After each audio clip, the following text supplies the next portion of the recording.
Terima kasih telah mengklik video ini. Semoga Allah memudahkan rizkimu. Subscribe, like, dan share video ini agar sahabat seiman kita juga mendapatkan keberkahan. Berikut ada 6 makhluk misterius yang disebutkan dalam Al-Quran yang telah menjadi misteri atau fokus perdebatan di kalangan cendekiawan dan penafsir. 1. Dabbat al-Ard. Makhluk ini disebutkan dalam surah Al-An'am ayat 38, surah Al-Naml ayat 82, dan surah Sabah ayat 14. Meskipun tidak dijelaskan secara rinci, disebutkan bahwa makhluk ini memiliki tugas tertentu yang berkaitan dengan menyampaikan pesan kepada manusia. Beberapa penafsir meyakini bahwa makhluk ini dapat menjadi teknologi atau simbolis yang mewakili berbagai konsep seperti kekuatan alam, penghakiman, atau tanda-tanda kiamat. 2. Yakjuj dan Makjuj yang muncul menjelang hari kiamat mungkin kerap kali menjadi pertanyaan. Pasalnya, hal ini merupakan satu dari beberapa tanda-tanda kiamat. Menurut Kamus Besar Bahasa Indonesia, dalam kurung KBBI, Yakjuj dan Makjuj adalah 2 suku bangsa yang akan membinasakan dunia menjelang kiamat. Sebagian ahli tafsir menggambarkan apa itu Yakjuj dan Makjuj yang muncul menjelang hari kiamat sebagai simbol dari perangai-perangai manusia yang buruk. Namun beberapa ulama menyebutkan bahwa Yakjuj dan Makjuj adalah makhluk nyata yang memiliki ciri-ciri antara lain memiliki mata sipit namun bola matanya terlihat besar, memiliki rambut yang keriting serta memiliki postur tubuh sama seperti manusia. Terkait apa itu Yakjuj dan Makjuj yang muncul menjelang hari kiamat, Allah SWT berfirman dalam surat Al-Anbiya ayat 96-97. Yang artinya hingga apabila dibukakan tembok Ya'juj dan Ma'juj, dan mereka turun dengan cepat dari seluruh tempat yang tinggi.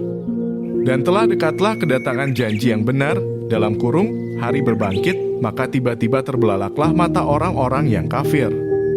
Dalam kurung, mereka berkata, aduhai, celakalah kami, sesungguhnya kami adalah dalam kelalaian tentang ini, bahkan kami adalah orang-orang yang zalim. Qs. Al-Anbiya 96-97. Nabi Muhammad SAW juga menegaskan keberadaan Yakjuj dan Makjuj sebagai bagian dari tanda kiamat.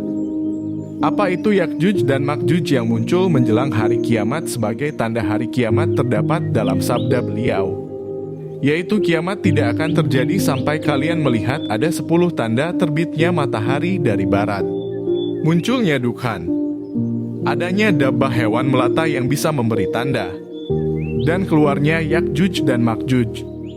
HR Ahmad 16.144, Abu Daud 4.311, dan disahihkan Syuaib Al-Arnaud. 3. Dabbah, salah satu hewan yang sering disebut berkali-kali oleh Rasulullah SAW ini bernama dabbah. Ia merupakan tanda dekatnya hari kiamat. Dijelaskan juga dalam Al-Quran surah An-Naml ayat 82, yang artinya apabila perkataan telah jatuh atas mereka, kami keluarkan seekor dabbah binatang dari bumi yang akan mengatakan kepada mereka bahwa sesungguhnya manusia dahulu tidak yakin kepada ayat-ayat kami. Beberapa tafsir mengartikan ini sebagai makhluk yang kelak akan muncul sebelum hari kiamat untuk memberikan bukti atas segala tindakan manusia. Dalam konteks ini, dabbah dapat mengacu pada makhluk yang memiliki kemampuan untuk berkomunikasi dengan manusia dan membawa pesan penting. Ada pandangan yang mengaitkannya dengan teknologi modern yang akan digunakan untuk menyampaikan pesan dalam skala global. 4. Ashab Al-Kahfi diceritakan dalam surah Al-Kahf ayat 9 hingga 26. Merupakan kisah para pemuda yang hidup dalam keadaan tertidur selama 309 tahun di gua. Untuk penjelasan secara singkat kisah Ashabul Kahfi dapat dinukil dari buku kisah-kisah dalam Al-Quran dari Syekh Hamid Ahmad At-Tahir Al-Basyuni. Buku tersebut menjelaskan bahwa kelompok pemuda tersebut adalah kelompok pemuda yang teguh agamanya sekalipun harus melanggar aturan pemerintahnya. Ini adalah kelompok pemuda yang tidur selama beberapa abad dalam gua dan kemudian terbangun. Lokasi dan sejarah pasti mereka masih menjadi perdebatan. Cerita tentang pemuda yang tidur selama berabad-abad memiliki aspek simbolis. Kisah ini mungkin mengajarkan pentingnya keimanan dan ketekunan dalam menghadapi cobaan dan perubahan zaman. 5. Ikan Nun merupakan salah satu nabi utusan Allah SWT yang berdakwah untuk kaum Ninawa, kaum yang menyembah berhala. Kaum Ninawa sangat keras kepala, beberapa kali menolak ajakan Nabi Yunus untuk beriman kepada Allah SWT. Nabi Yunus merasa kesal dan marah atas perlakuan kaumnya yang menolak ajakannya. Ia pun pergi meninggalkan kaum Ninawa tanpa izin Allah SWT. Nabi Yunus menaiki sebuah kapal. Ia sempat ikut berlayar beberapa saat. Namun, di perjalanan tiba-tiba kapal yang ditumpangi Nabi Yunus berhenti. Kapal tersebut terombang-ambing di atas air. Dalam riwayat lain, kapal tersebut menghadapi terjangan badai dan nyaris akan tenggelam, sehingga harus ada yang perlu diringankan. Kapten kapal membuat suatu undian untuk menentukan penumpang mana yang akan dilempar ke laut. Berkali-kali diundi, nama yang keluar selalu Nabi Yunus. Akhirnya ia terlempar ke tengah laut dan ditelan oleh ikan yang sangat besar. Dalam perut ikan nun tersebut, Nabi Yunus mendengar tasbih kerikil dan hewan-hewan laut. Ia pun menyeru dan bertasbih kepadanya, juga mengakui dan menyesali segala kesalahannya. Kemudian Allah memerintahkan ikan tersebut memuntahkan Nabi Yunus di tempat yang diperintahkannya. Nabi Yunus keluar dari perut ikan besar itu dalam keadaan sakit, lemah, dan kulitnya mengelupas. Meskipun ikan ini tidak diberi deskripsi rinci, kejadian ini memiliki makna simbolis dalam konteks cerita. Ikan yang menelan Nabi Yunus adalah bagian dari kisah yang mengajarkan tentang taubat, kesabaran, dan kasih sayang Allah. Ini adalah pengajaran spiritual lebih dari sekadar peristiwa harfiah. 6. Nabi Khidir. Nabi Khidir merupakan nabi yang keberadaannya cukup menjadi kontroversial di kalangan umat muslim. Sebab masih ada yang beranggapan bahwa Nabi Khidir masih hidup hingga saat ini.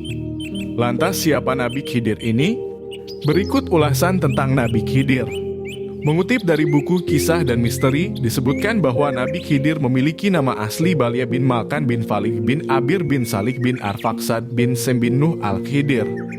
Sosok Nabi Khidir ini dikisahkan oleh Allah SWT dalam Al-Quran Surah Al-Kahfi ayat 60 hingga 82. Mengutip dari buku berjudul Nabi Khidir karya M. A. Alwi, disebutkan bahwa Khidir dilahirkan di sebuah gua.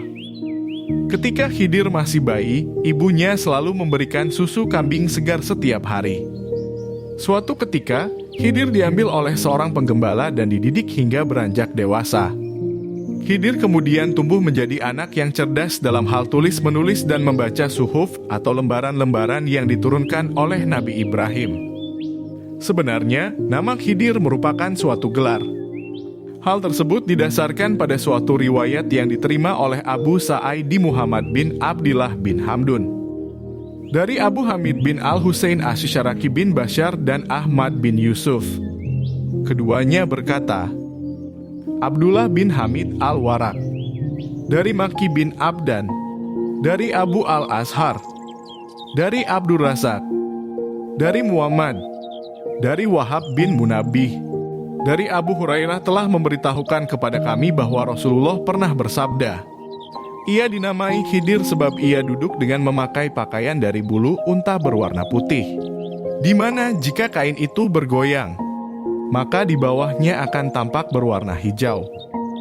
Nabi Khidir juga dikenal sebagai sosok yang bijaksana, dengan dianya dikenal dalam tradisi Islam sebagai figur yang bijaksana dan mendalam pengetahuannya. Kisahnya dengan Nabi Musa mengajarkan pentingnya belajar dari mereka yang lebih bijaksana. Terima kasih telah menonton video ini. Bantu like, komen, dan share video ini.